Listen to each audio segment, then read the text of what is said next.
Shamgar TV.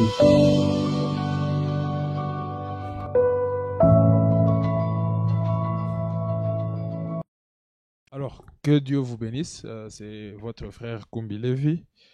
Nous sommes sur Shamgar TV pour votre édification et nous disons encore bienvenue, que Dieu vous bénisse richement. Nous sommes aujourd'hui avec quelqu'un à l'occasion des réunions d'édification et au bord que nous avons organisées pour justement votre édification. Et aujourd'hui nous recevons un serviteur de Dieu, une personne avec laquelle j'aime beaucoup parler. C'est le pasteur Jules Bissimois de Goma, de Lys Tabernacle. Shalom pasteur. Shalom Lévi. Que Dieu te bénisse. Je te bénisse aussi. Bienvenue à Kigali. Merci pour l'invitation. Je suis content de fouler encore une fois ce sol. Waouh.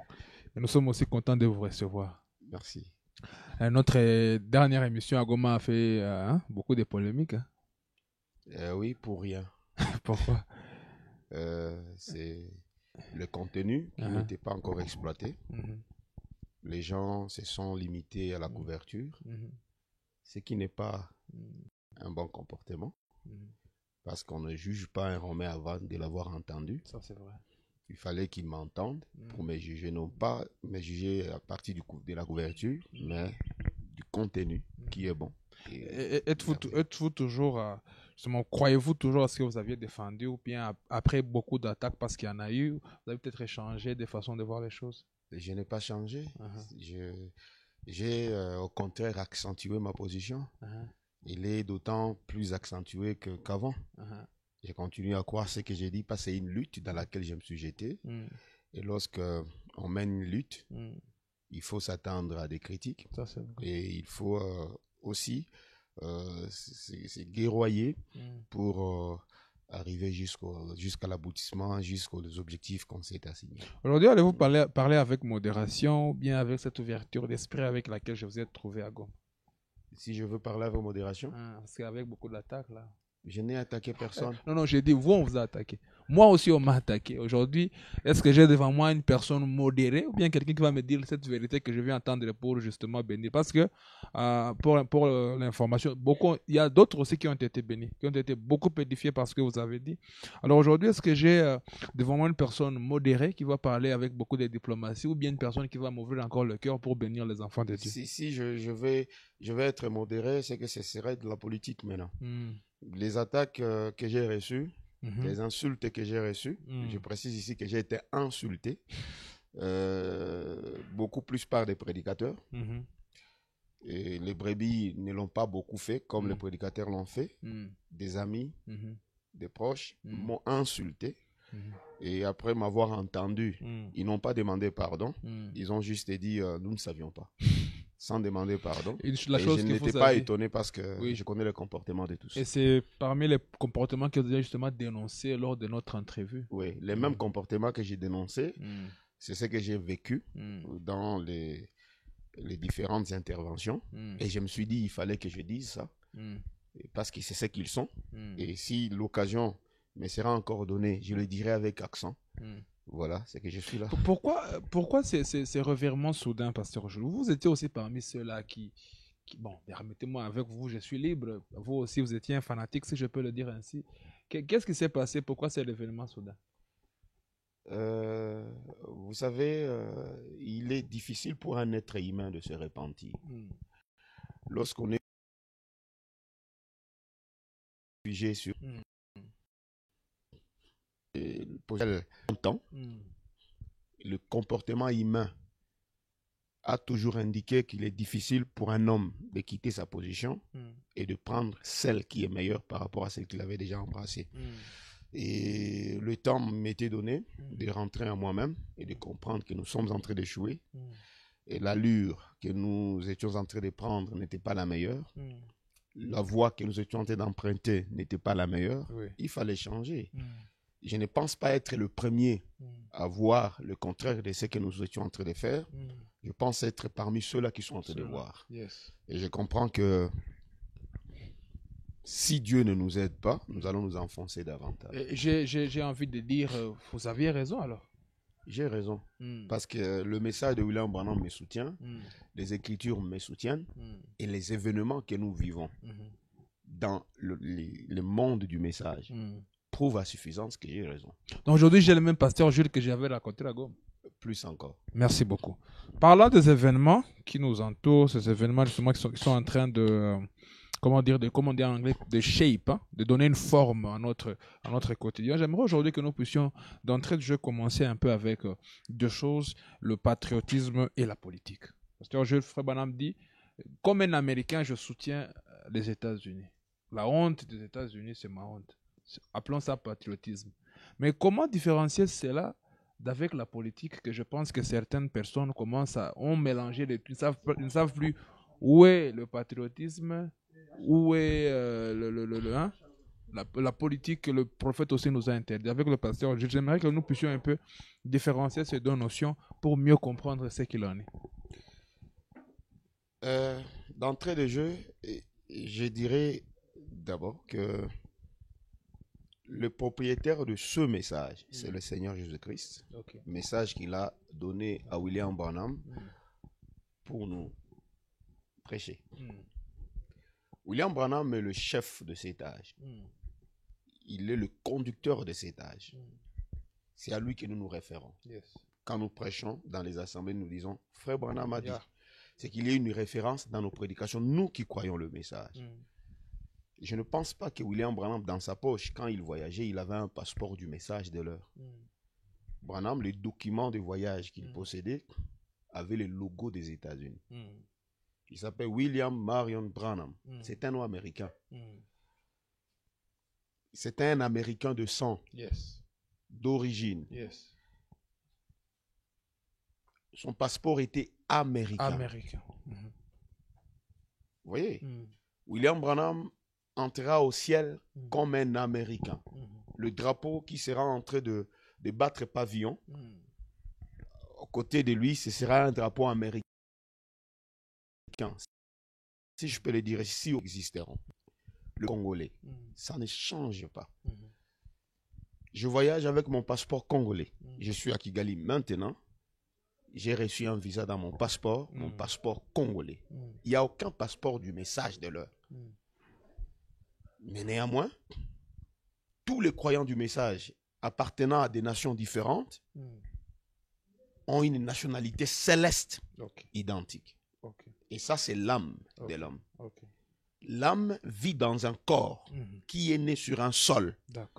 Et ce sol est identifié pour chacun de nous. Moi, je suis né sur le sol congolais à Bukavu. Tel autre est né sur le sol rwandais à Kigali. Mais tous, nous sommes du message de l'heure. Appartenir au message n'exclut pas notre facette nationaliste. Nationaliste. Oui, nous avons une facette identifiée, collée à une nation quelconque. Et le message n'entrave en rien le fait d'être ou d'appartenir à cette nation-là. Je ne suis pas de ceux-là qui pensent que lorsqu'une personne est sauvée, la personne perd automatiquement ses habitudes de sa nation. Non, un Rwandais reste Rwandais. Un Rwandais parlera le Kinyarwanda. Un Rwandais s'identifiera à sa nation. Un Rwandais va s'identifier à la honte et à la gloire de sa nation. Il en est ainsi d'un Congolais, d'un Camerounais, d'un Français. Mais tous ensemble, nous appartenons à une seule nation céleste qui est le message de l'heure. Pasteur Jules, avant que vous ne continuiez, vous avez dit que quand on reçoit le salut, il y a certaines choses des nations qui ne quittent pas. Parce que alors, le salut n'enlève pas tout, ne nous donne pas une nouvelle nationalité, on reste avec des résidus de ce que nous sommes et de d'où nous venons. Le salut ne change pas notre vivage. Non, mais je dis, notre comportement interne, parce que la nationalité est d'abord liée à l'esprit qu'à l'extérieur. Comment vous différenciez les deux? Le salut transforme l'être intérieur.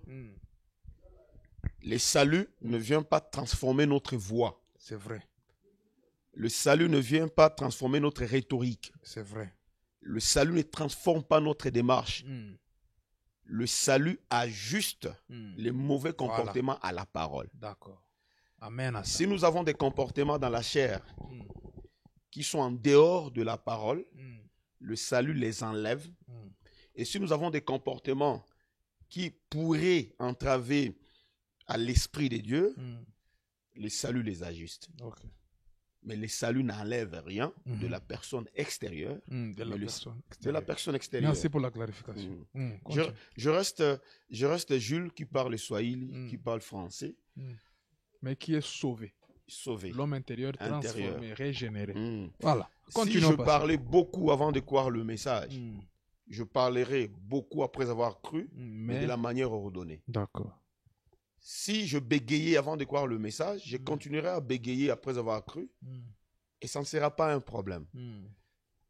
La transformation, c'est de l'homme intérieur, c'est de l'intérieur vers l'extérieur. C'est ce que le Faux Branham nous dit. Je vais aux élections comme tout Congolais.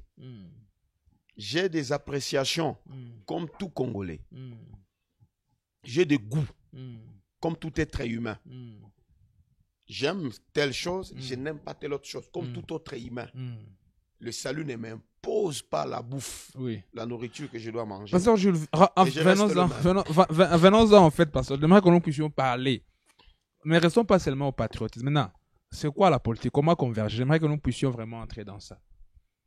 Là, nous avons parlé du patriotisme et nous comprenons très bien. Dieu seul. Maintenant, c'est quoi la politique que le prophète n'a pas acceptée? Et comment converger les deux?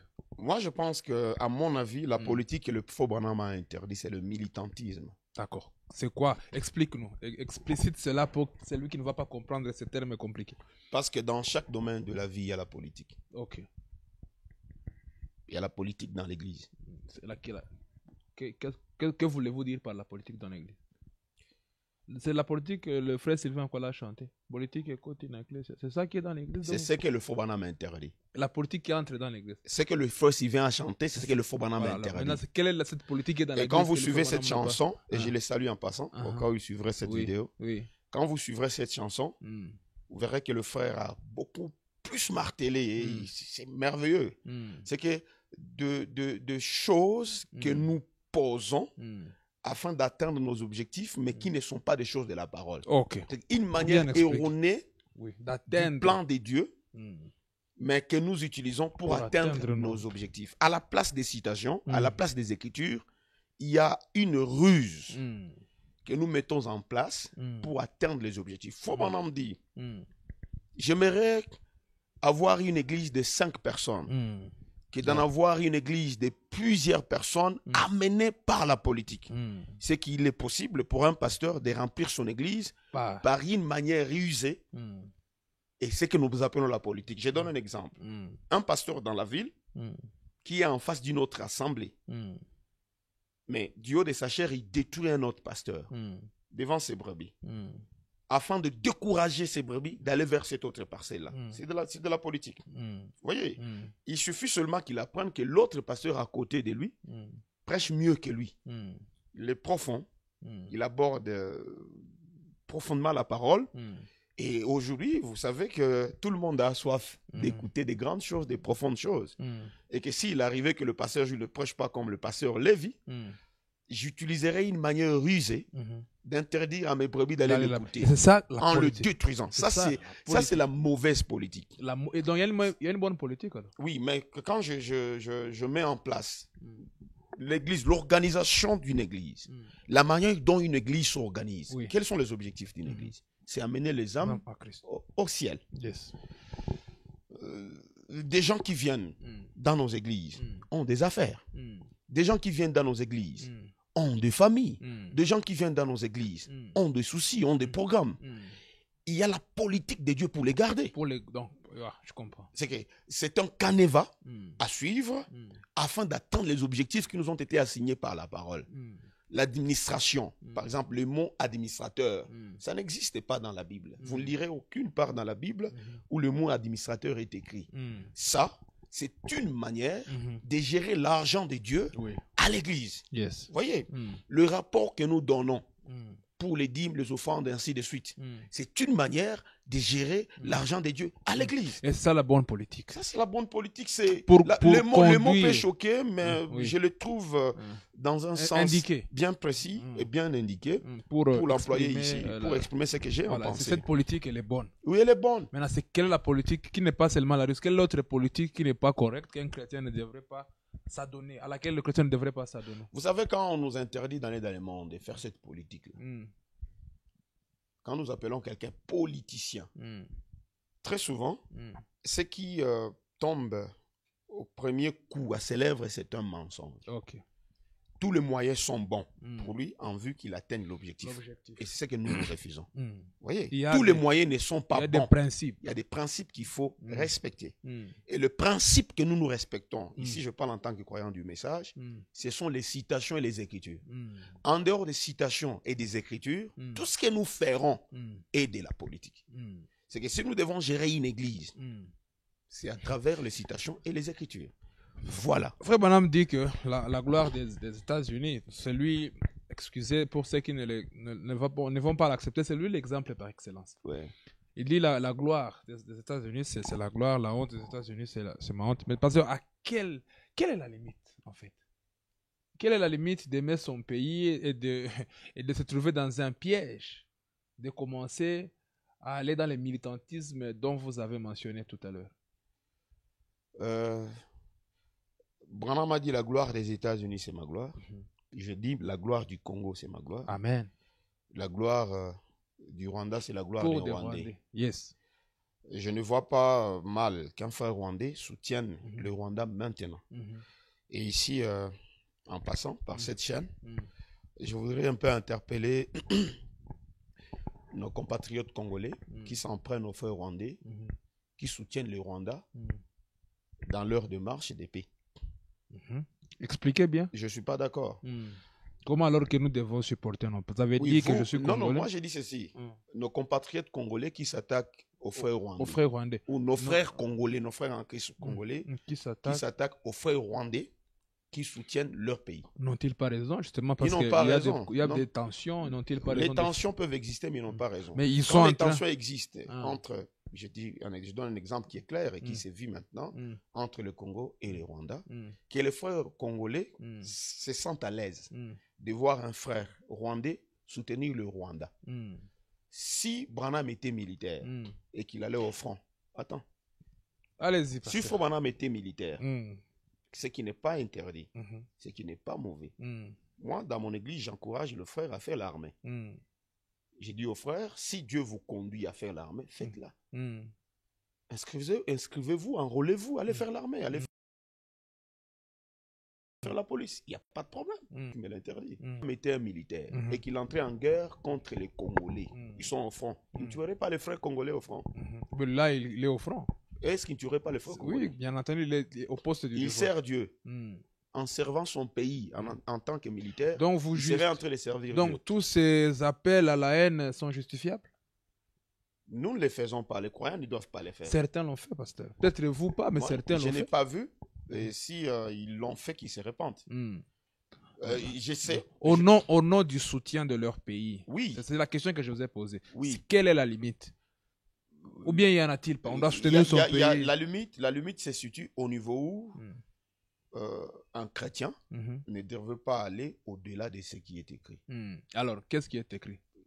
Frère Branham, s'il est militaire au front et qu'il tue quelqu'un, il est en train de servir, c'est ce que vous avez dit. Oui, il sert son pays. Donc, il n'y a pas de limite.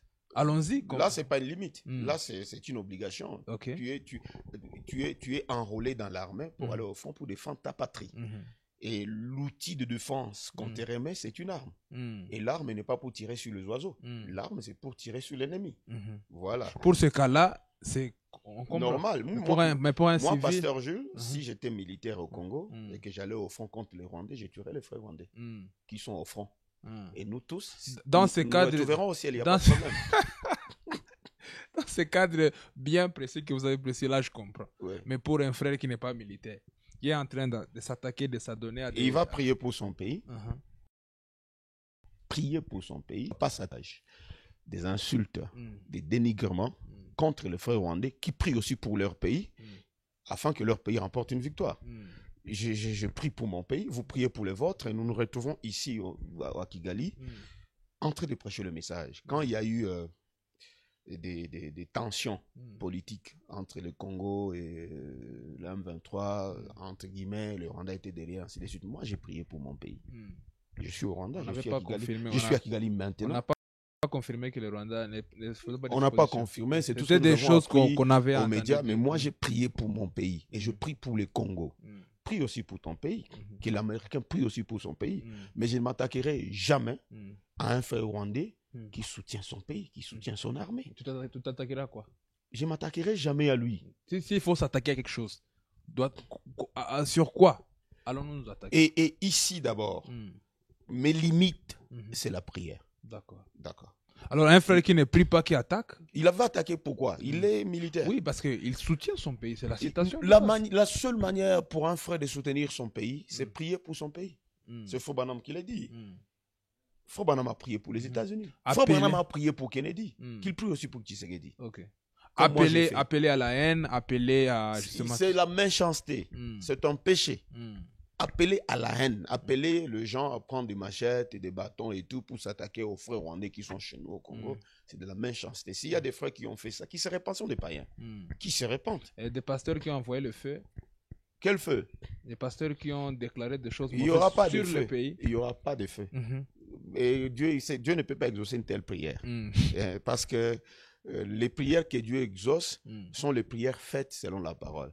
Quand on se tient du haut de la chair en tant qu'un meneur de troupes, il faut faire attention avec tout ce qui sort de notre bouche. Une déclaration faite à la légère et sous émotion peut apporter des dures conséquences. Cette guerre finira s'il y en a eu une. Et cette tension finira s'il y en a eu une. Et après, les présidents là, dont leur pays se battent, se voient, se parlent. Et je veux aussi fustiger une manière de chrétien de voir les choses. Ces politiciens sont plus matures que beaucoup de nos pasteurs. J'ai vu même des abbés catholiques qui appelaient à la paix. Oui, ces politiciens, ils font une guerre à la loyale. Vous voyez, ils ont des enfants qui étudient dans un ou dans l'autre pays.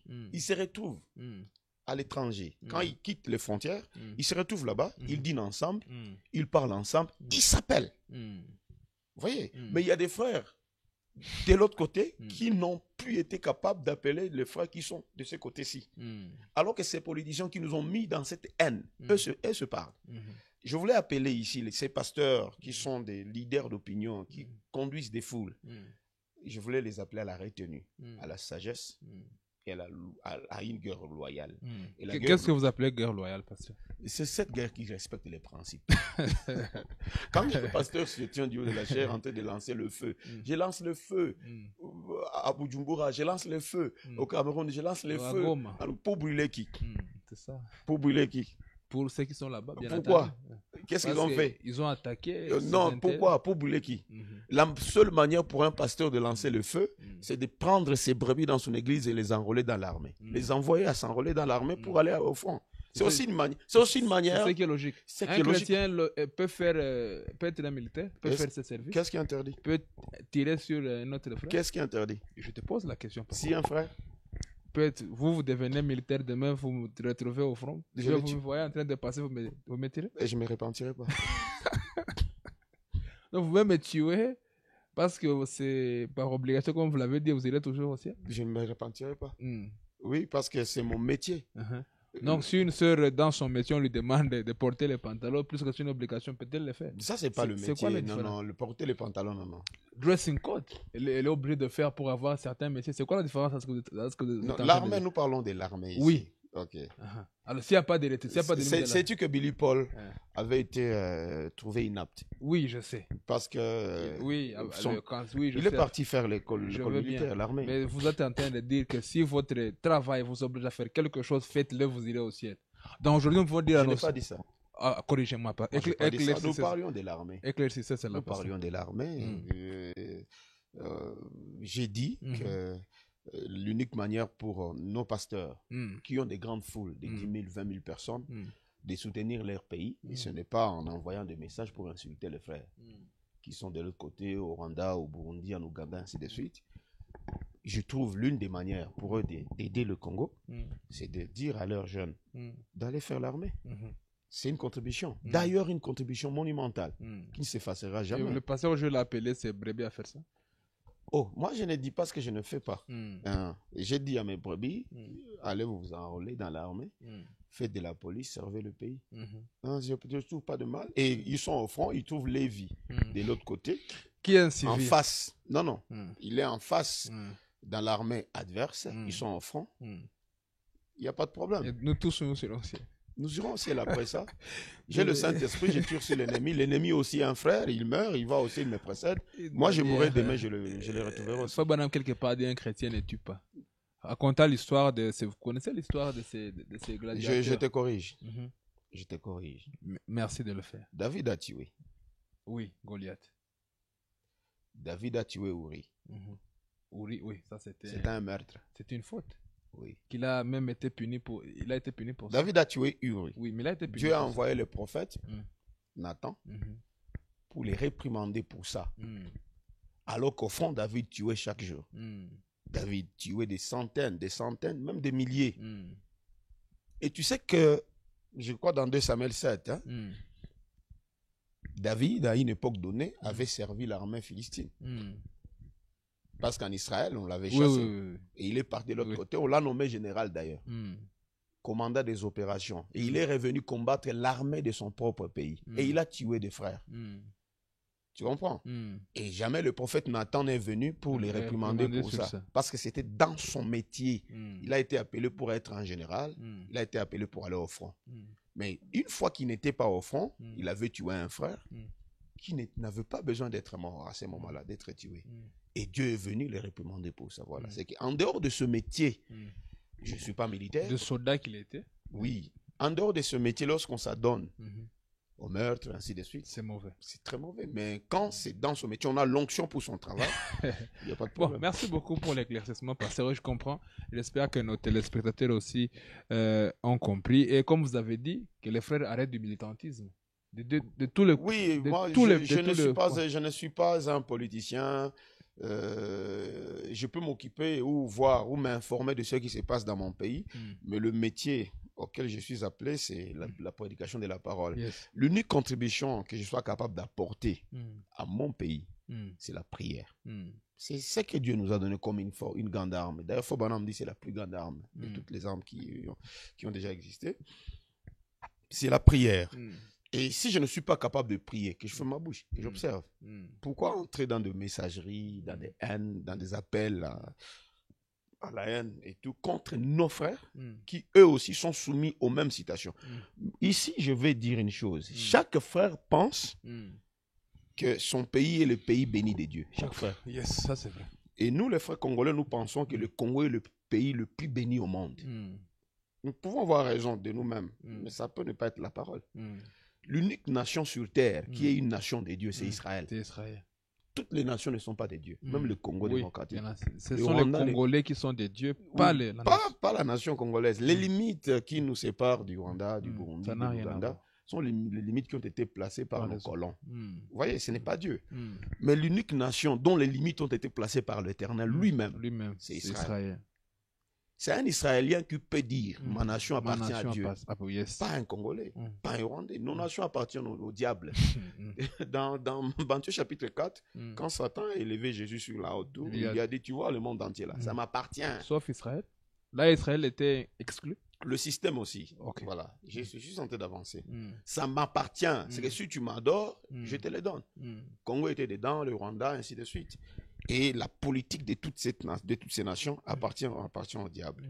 Mais physiquement, la terre, physiquement, que Dieu a pu donner à un peuple, c'est Israël, avec des limites bien précises. C'est ainsi que les Juifs, quand ils vont en guerre, païens ou croyants, Dieu le soutient. Parce qu'ils ont une promesse attachée à ça. Nous sommes croyants congolais. Et cette nation congolaise, les limites de cette nation ont été tracées par les Belges. Nous ne savons pas jusqu'où ça va. Nous ne savons pas si la nation voisine a aussi ses limites qui ont été bouffées et retranchées. Alors, je pense que c'est l'Esprit de Dieu qui devait nous interpeller et comprendre que notre manière de défendre nos nations devrait être une manière des Écritures et non pas autre chose que ça. Je ne soutiens pas ça. Merci beaucoup, pasteur. Vous étiez en train de parler de ce on devait adresser cela. Quand moi j'ai vu ça, j'ai dit on devait dire quelque chose et merci d'éclairer justement cela. Il y a aussi un éclaircissement, si vous me le permettez. Allez-y, pasteur. J'ai vu sur les réseaux sociaux des gens s'attaquer à frère Didier Manzi. Des frères. Ils se sont attaqués à lui. Didier Manzi. Je n'ai pas aimé ça. Je me suis posé une question. Parce que j'ai vu les gens écrivaient Didier Manzi travaille pour son président. Qui est ce frère au Congo qui ne peut pas aimer que Tshisekedi l'appelle aujourd'hui pour travailler pour lui? Qui est ce frère au Congo qui ne peut pas être content de travailler pour Tshisekedi? Il y a même des frères qui travaillent pour lui. Il y en a. Et ceux-là qui ne travaillent pas encore pour lui, s'ils recevaient un appel pour aller à la présidence et travailler pour le président, qui est ce frère qui peut être capable de refuser? Je lance un défi, il n'y en a pas. Je ne pense pas que Didier soit ce qu'il pense de lui, mais je pense, s'il l'est, il a raison. S'il est, il a raison. Ils ont dit sur les réseaux sociaux, Didier travaille pour Kagame. Est-il un péché? Et c'est un péché pour un Rwandais de travailler pour Kagame. Et c'est un péché pour un Rwandais de soutenir Kagame. C'est un péché pour un Congolais de travailler pour Tshisekedi. C'est dit. Il y en a déjà qui le font. Qui le font. Est-ce que lui s'en est déjà pris à eux? Du tout. Pas du tout. Il parle lingala, il parle français, il parle kinyarwanda, il parle beaucoup de langues, c'est un infiltré. Qui interdit aux frères d'apprendre d'autres langues? Parce que là, au Congo, nous avons des frères qui parlent espagnol, qui parlent français, qui parlent anglais. Toutes ces langues-là ne nous appartiennent pas. Est-ce un péché pour le frère Didier de parler plusieurs langues? D'ailleurs, je veux leur apprendre ici que Didier est né sur le sol congolais. Il a grandi au Congo. Je ne sais pas si c'est dans son sang qu'il est rwandais, mais il est congolais en toutes choses. Et il faut qu'ils arrêtent avec ces bêtises-là. Nous devons nous aimer. Nous devons transcender nos limites nationales et voir que les pays du monde entier ont des croyants. Ils sont en Afghanistan, ils sont en France, ils sont partout. Et laissons cette politique aux politiciens. Cette mauvaise politique. Aux faiseurs de métier de les faire. Nous avons une politique de la parole et c'est de prendre le message et le prêcher dans le monde entier. En concluant notre petite émission, pasteur, parlons de cette politique que nous devons faire, ce que vous avez appelé la politique du message. Bon, est-ce que c'est le terme approprié ou c'est juste parler? Une façon de parler. Je ne voulais pas le dire. Mais des stratégies mises en place pour véhiculer le message. C'est ce qui nous concerne, ce qui devrait nous occuper. Oui.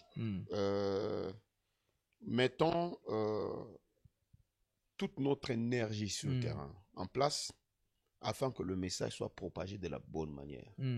Changeons des manières de communiquer le message. Yes. Les outils que nous avions utilisés sont vétustes, je voulais dire, ont vieilli. Les outils que nous utilisons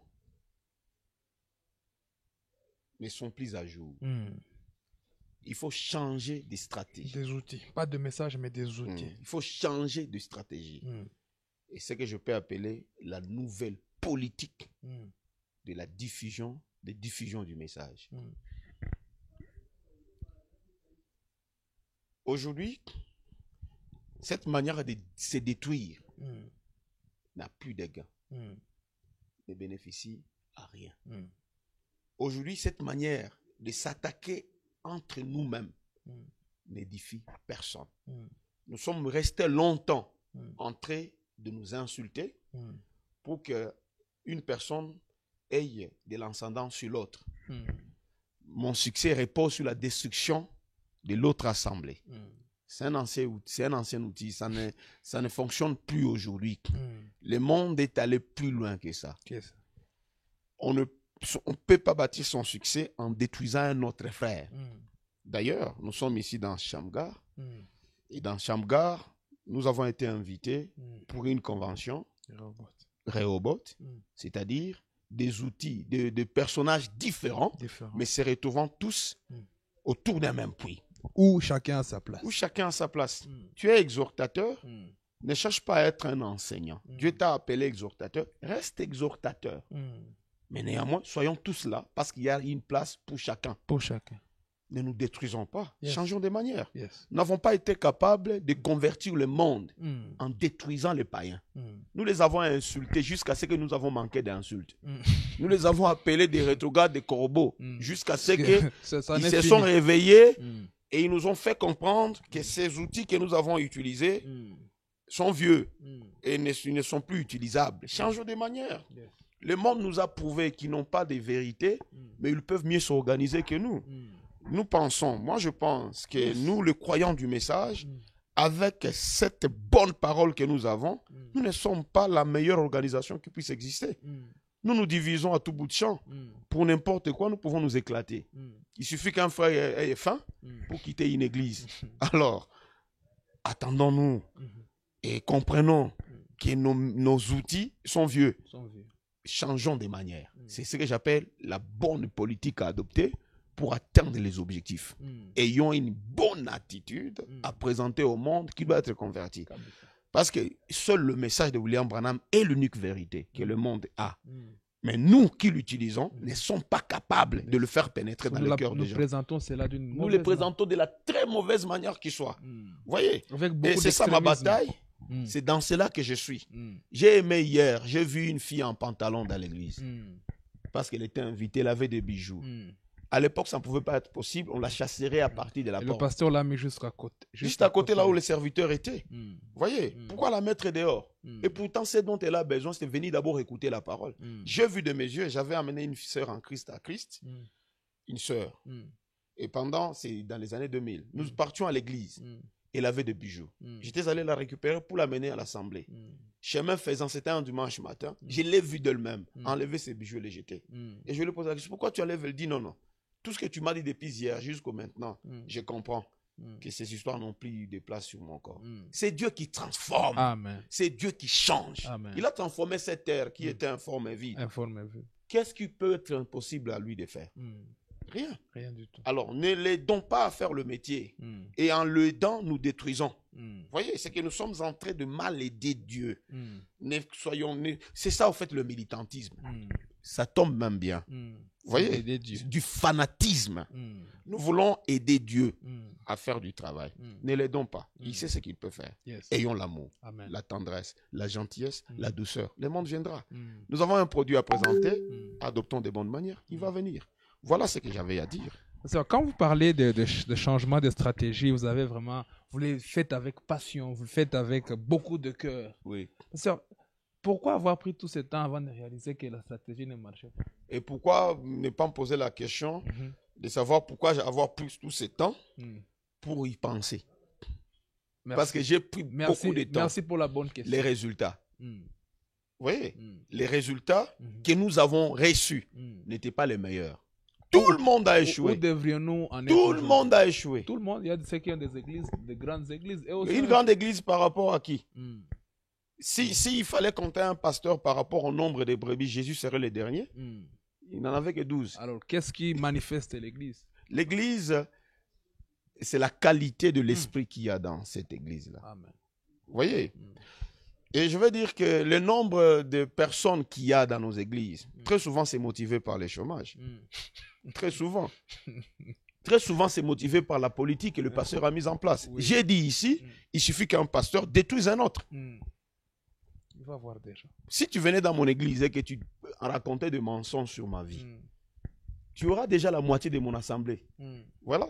C'est que l'homme... Même les brebis n'ont pas été bien enseignées. Pourquoi ils courent derrière tout le monde qui raconte les problèmes? Et les brebis qui n'ont pas été bien enseignées, pourquoi ils ne peuvent pas maintenant être bien enseignés aujourd'hui? C'est pourquoi je mène ce combat. C'est pourquoi je mène ce combat. C'est pourquoi je mène cette lutte. N'ayons pas peur de dire les choses en face. De dire les choses en face et de dire les choses de la manière la plus vraie possible. Nous avons tous échoué. L'impact du message, l'impact que devrait avoir le message, il ne l'a pas eu. Vous voyez? Le message n'a pas eu ses résultats escomptés. Parce que les meneurs de jeu, les acteurs souterrains ne sont pas outillés, n'ont pas qualité de le faire. Et une équipe qui gagne, on ne la change pas, mais une équipe qui perd, on la change de fond en comble. On enlève et l'entraîneur, et les joueurs sur le banc, et les joueurs sur le terrain, et même ceux qui sont restés dans le vestiaire, tous on change. Et je crois qu'il y a des gens à changer aujourd'hui. Alors Jules, comme on dit en anglais, in summary, in short, donc en peu de mots, quelle est la bonne stratégie? Dites-nous en peu de mots, quelle est la bonne stratégie maintenant à adopter pour avoir ces résultats et avoir ces succès dont vous êtes en train de parler? En peu de mots, je ne le dirai pas, mais assoyons-nous, réfléchissons, calculons, faisons un bilan. Mettons sur la balance le pour et le contre. Vous verrez que le contre va l'emporter sur le pour. Que les ministres se retrouvent, bien que chaque pasteur fasse cette auto-examination. Cette vidéo ne va pas parvenir à tout le monde, mais ceux à qui cela parviendra, qu'ils puissent la relayer.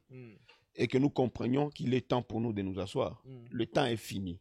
Il n'y a plus de temps. Les gens ne s'intéressent pas beaucoup plus à la religion comme c'était dans le temps passé. À cause de la manière dont elle est présentée, peut-être? Non, la manière était toujours mal présentée dès le début. Et la mondialisation, la technologie font qu'aujourd'hui, nous n'avons pas emboîté le pas et ne sont pas mis à jour. Même ceux qui ont diabolisé, qui diabolisent jusqu'à aujourd'hui la technologie. Oui, ben, ils diabolisent la technologie et pourtant c'est la prophétie. La technologie devait arriver.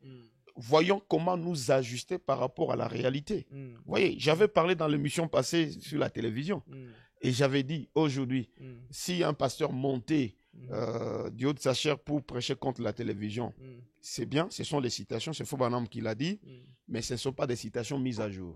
Parce que cette télévision-là est une manière traditionnelle de médias. Il y a des téléphones qui n'étaient pas... Qui sont meilleurs que la télé.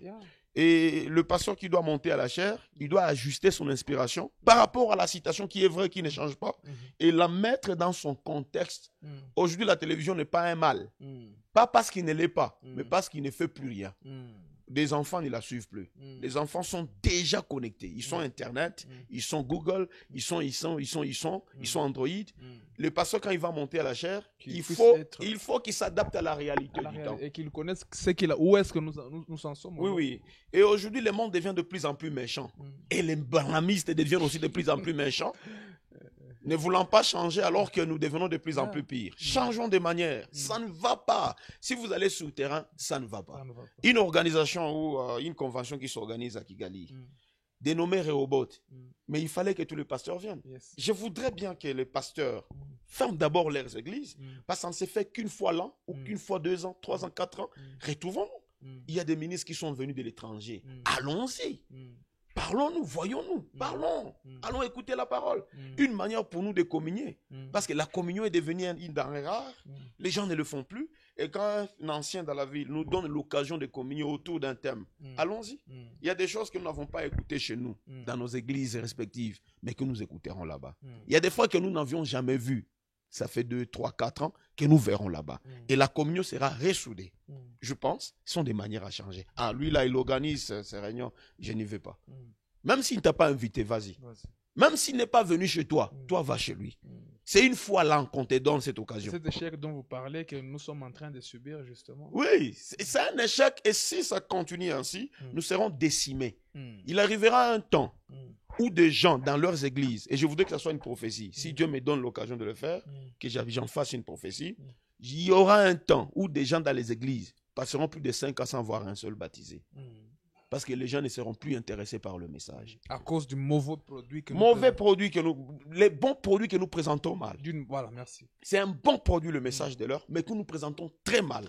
Des très mauvais prédicateurs, non pas parce qu'ils ne savent pas lire les citations, mais parce qu'ils les présentent très mal. Ils ne sont pas à leur place. Des exhortateurs qui sont devenus des enseignants. Oui, et j'avais dit les insultes.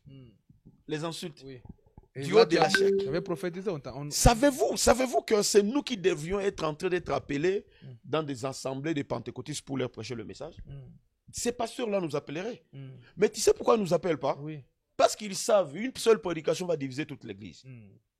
Nous sommes incapables de maintenir l'équilibre pendant un temps dans une zone qui n'est pas la nôtre. Aussi avoir la courtoisie de savoir qu'ici, je suis chez autrui. Et quand Branham disait, quand on vous appelle sur une chaire, pour prêcher la parole, respectez cette hospitalité.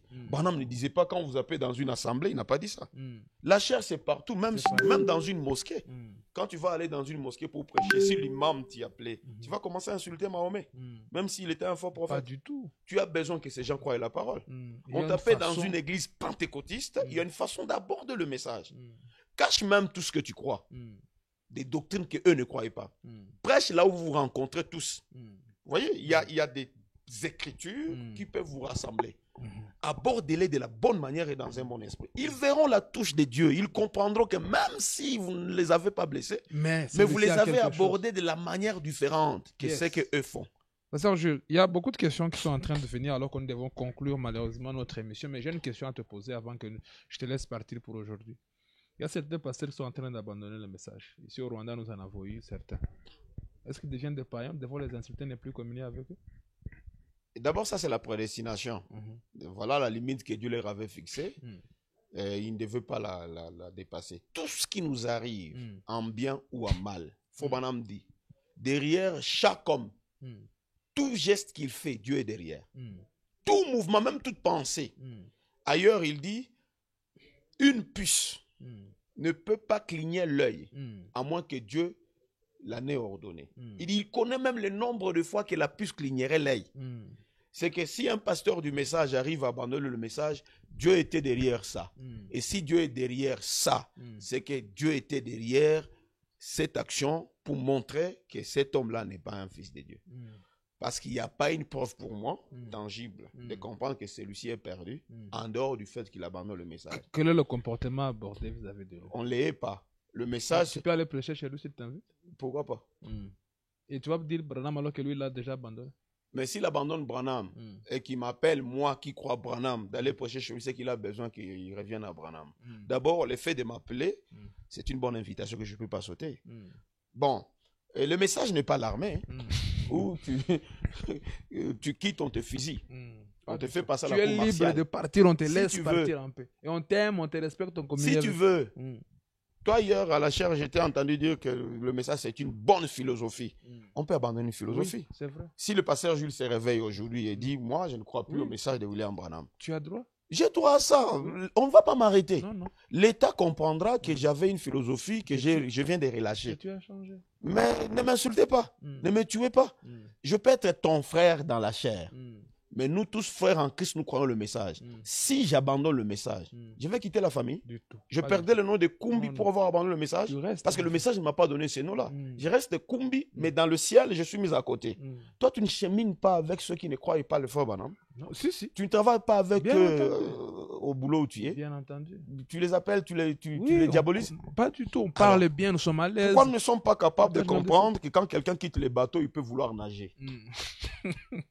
Quand quelqu'un ne veut plus aller dans ton bateau et qu'il prend le qui se sent apte à nager et à arriver avant que ton bateau, laisse-le. Il dit non, moi, nager, ça va me suffire. Allez-y dans votre bateau. Merci pour cet exemple. Ne sommes pas des Cet exemple en dit beaucoup. Le message de William Branham, ce n'est pas Al-Qaïda. Le message n'est pas Al-Qaïda. Non. Branham est libre. Le message du faux Branham, c'est le ciel. Ce n'est pas Al-Qaïda, pasteur. On peut partir. On n'est pas obligé. On peut partir. Non, aujourd'hui, c'est devenu comme une prison. C'est comme si tu as sauté le mur. Des frères, il y a des frères aventuriers. Ils croisent des frères qui ont rétrogradé, ils ne les saluent plus. Juste un frère qui a rétrogradé, il ne les salue plus. La Bible dit que tu ne dois pas les saluer. Non. D'ailleurs, là où l'amour de Dieu s'est doublé, c'est là. C'est quand un frère rétrograde. Ils ont besoin plus de toi, de ton être. Ils ont plus besoin de ta présence. Oui. C'est là qu'il faut être beaucoup plus présent. Vous voyez? C'est là où il faut être beaucoup plus présent. Oh, il a rétrogradé, il commence à boire. Mais si lui prend la prémisse, prends l'eau. C'est ça, c'est simple. Lui n'a pas le Saint-Esprit que tu as. Madame l'a fait aussi. Oui, lui n'a pas le Saint-Esprit que tu as. Mais il a rétrogradé. Il prend de la bière. Va vers lui avec amour. C'est pourquoi ceux qui rétrogradent ne reviennent plus. Oui. Parce que notre comportement... On les emboîte. On ne tire pas sur l'ambulance. Yes. Une personne qui se noie, on ne l'enfonce pas davantage.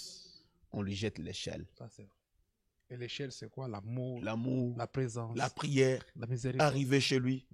Il peut avoir fait 2 ans, il n'arrive pas à l'église.